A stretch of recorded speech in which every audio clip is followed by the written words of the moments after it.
여호와께서 모세에게 이르시되 너는 이 말들을 기록하라. 내가 이 말들의 뜻대로 너와 이스라엘과 언약을 세웠음이니라.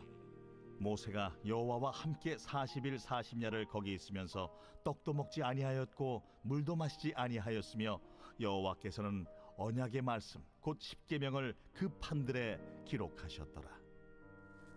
모세가 그 증거의 두 판을 모세의 손에 들고 시내산에서 내려오니 그 산에서 내려올 때에 모세는 자기가 여호와와 말하였으므로 말미암아 얼굴 피부에 광채가 나나 깨닫지 못하였더라. 아론과 온 이스라엘 자손이 모세를 볼 때에 모세의 얼굴 피부에 광채가 남을 보고 그에게 가까이 하기를 두려워하더니 모세가 그들을 부르매 아론과 회중의 모든 어른이 모세에게로 오고 모세가 그들과 말하니 그 후에야 온 이스라엘 자손이 가까이 오는지라. 모세가 여호와께서 시내산에서 자기에게 이르신 말씀을 다 그들에게 명령하고 모세가 그들에게 말하기를 마치고 수건으로 자기 얼굴을 가렸더라.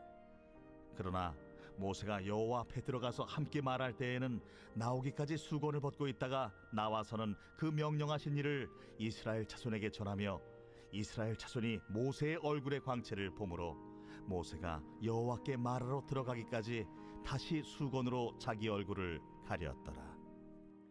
아멘. 하나님의 말씀입니다. 출애굽기 32장에서 34장까지는 금송아지 사건의 시작과 마무리를 기록하고 있습니다. 32장에서 모세는 엄청난 충격을 받았지요. 시내산에 올라가기 전 형 아론에게 백성들을 잘 보살피라고 부탁을 했는데도 불구하고 오히려 금송아지 우상을 만들고 만 것입니다. 모세는 직멸 직전에 있는 백성을 위하여 생명을 다하는 중보기도를 여호와 하나님께 드렸습니다. 34장은 제가 무척 좋아하는 본문입니다. 언젠가 새벽 예배 본문에서 33장 말씀을 묵상했던 그 어느 날 오은정일 박종호 선가사의 축복하노라 이 찬양을 듣고 부르면서 말씀의 은혜 안에 푹 빠져 있었던 일이 있었습니다.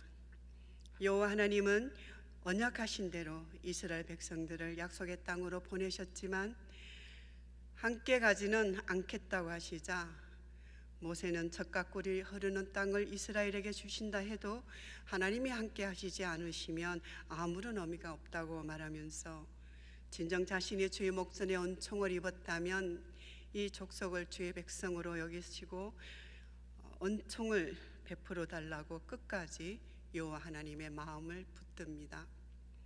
마침내 여호와 하나님은 내가 친히 가리라, 내가 너를 쉬게 하리라 마음을 돌이키셨습니다. 모세가 주의 영광을 보여달라고 하자 여호와를 보고 살 자가 없었기에 여호와의 영광에 지나갈 때 여호와의 손으로 모세를 덮었다가 등만을 살짝 볼 수 있도록 허락하셨습니다. 내가 친히 가리라, 내가 쉬게 하리라. 야훼 하나님과 얼마나 친밀하면 이런 사랑의 밀당을 할 수 있을까요? 이렇게까지 영광을 보여주시며 위로하시고 격려해 주시는 하나님과 이렇게까지 친밀한 관계 속에 있었던 모세를 우리에게 보여주셔서 얼마나 감사했는지 모릅니다. 주님은 오늘날에도 모세처럼 대면하여서 하나님의 마음을 나누고 싶은 그 한 사람을 찾고 계실 것입니다. 34장에서 모세는 여호와의 말대로 돌판을 준비하여 시내산 꼭대기에 다시 올라갑니다. 여호와라, 여호와라. 여호와 이름이 선포됩니다. 자비롭고 은혜롭고 노하기를 더디하시고 인자와 진실함이 많으시며 죄를 용서하시는 하나님, 그러나 악행을 보응하시는 하나님의 성품을 친히 선포하십니다. 어제 본문에서는 여호와는 질투라 이름하는 질투의 하나님과 안식일과 더불어서 무교절, 칠칠절, 수장절, 지금의 부활절, 오순절, 추수감사절 세 절기를 지키고 초태생 처음 난 것의 드림에 대해서 말씀하셨습니다. 오늘 본문의 시작 27절 말씀을 함께 읽습니다. 여호와께서 모세에게 이르시되 너는 이 말들을 기록하라. 내가 이 말들의 뜻대로 너와 이스라엘과 언약을 세웠음이라 하시니라. 이 말들은 모세가 시내산에 처음 올라갔을 때 20장에서 31장에 기록된 하나님과 맺은 언약의 말씀입니다. 모세를 시내산에 다시 불러서 주신 두 번째 언약은 금송아지 우상 사건으로 파괴되었던 첫 번째 언약과 다른 것이 아닙니다. 첫 번째 언약의 회복인 것입니다. 그리고 나서 이 언약을 맺은 대상은 이스라엘과 더불어서 너라고 말씀하시는 것은 모세를 중재자로 하여서 이스라엘과 언약을 맺으셨지만 모세 자신도 여호와 앞에서는 언약의 당사자인 것입니다. 아무리 하나님과 친밀한 관계 속에 있다 할지라도 모세도 똑같이 적용되고 준수해야 되는 언약의 말씀인 것입니다. 리더는 지시하고 전달하는 사람이 아니라 하나님 앞에 서는 동일한 주의 백성 중에 한 사람임을 잊지 말아야 하겠습니다. 28절 말씀입니다. 모세가 여호와와 함께 40일 40야를 거기 있으면서 떡도 먹지 아니하였고 물도 마시지 아니하였으며 여호와께서는 언약의 말씀 곧 십계명을 그 판들에 기록하셨더라. 모세가 새로 받은 돌판은 하나님과의 관계 회복을 상징하고 있습니다. 금송아지 사건으로 말미암아 언약이 회복되고 하나님의 관계가 회복된 것입니다. 모세의 마음은 정말 절실했습니다. 두 번째 40주야를 시내산에서 오로지 말씀하시는 여호와 하나님과 시간을 보내면서 깨어진 언약, 갈아서 먹여버린 십계명의 언약을 다시 받고자 떡도 먹지 않고 물도 마시지 않은 채 온 이스라엘을 대신하여 여호와 하나님 앞에서 언약의 말씀을 다시 받고자 기다리는 모세의 모습을 상상할 때에 눈물이 나기도 했습니다. 오늘날은 매주일 매일 새벽 예배를 통해서 말씀이 선포되어지기에 누구나 원하기만 하면 쉽게 하나님의 말씀을 접할 수 있습니다. 그러나 사무엘상 3장 사무엘이 아이였을 때 엘리 앞에서 여호와를 섬길 때는 여호와의 말씀이 희귀하여서 이상이 흔히 보이지 않았다고 했습니다. 구약의 마지막 말라기에서 신약이 다시 시작되는 중간기 400년 동안도 하나님의 말씀 계시는 없었습니다. 하루가 천년 같고 천년이 하루 같은 주의 시간 속에서 아직 육신의 눈이 밝을 때, 귀가 열려있는 이때에 더욱 하나님의 말씀을 사랑하고 말씀대로 살아가고 또 말씀을 힘써 전하는 우리가 되어야 하겠습니다. 나의 사랑하는 책 비록 헤어졌으나 어머님의 무릎 위에 앉아서 재미있게 듣던 말, 그때 일을 지금도 내가 잊지 않고 기억합니다.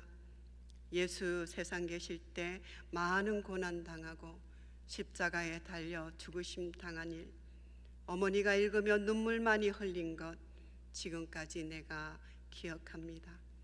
그때 일은 지나고 나의 눈에 환하오. 어머니 말씀 기억하면서 나도 시시때때로 성경 말씀 읽으며 주의 뜻을 따라 살려 합니다. 귀하다. 우리 어머님이 들려주시던 재미있게 듣던 말, 이 책 중에 있으니 이 성경 심히 사랑합니다.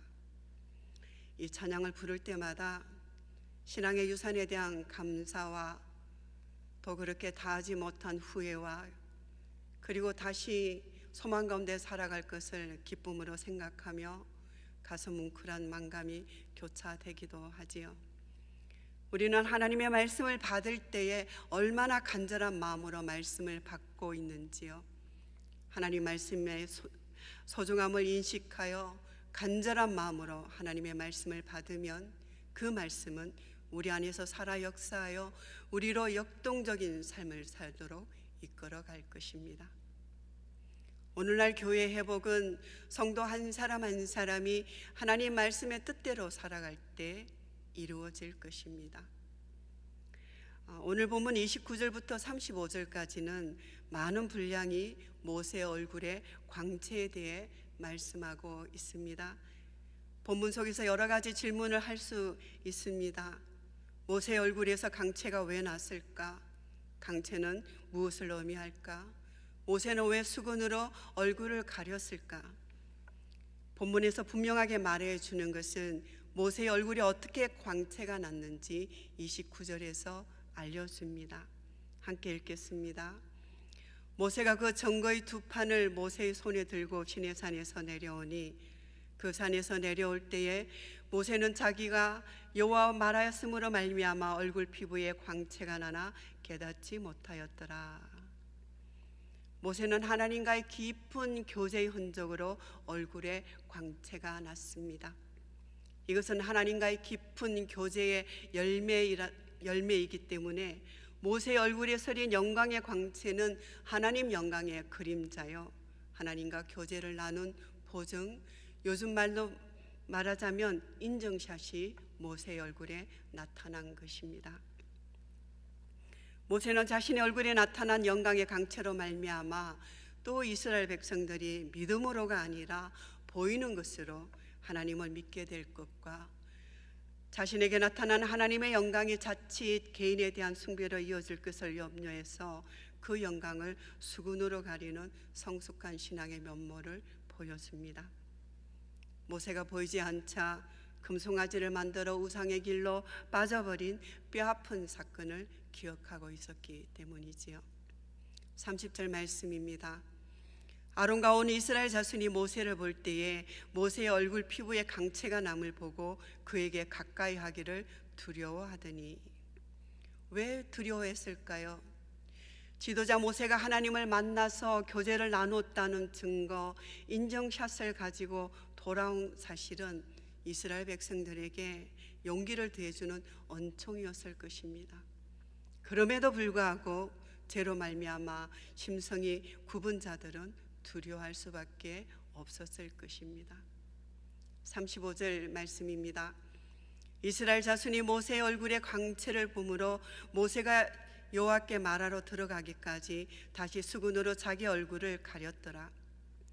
모세는 자신의 얼굴에 나는 광채에 대해서 백성의 관심을 두는 것을 원하지 않았습니다.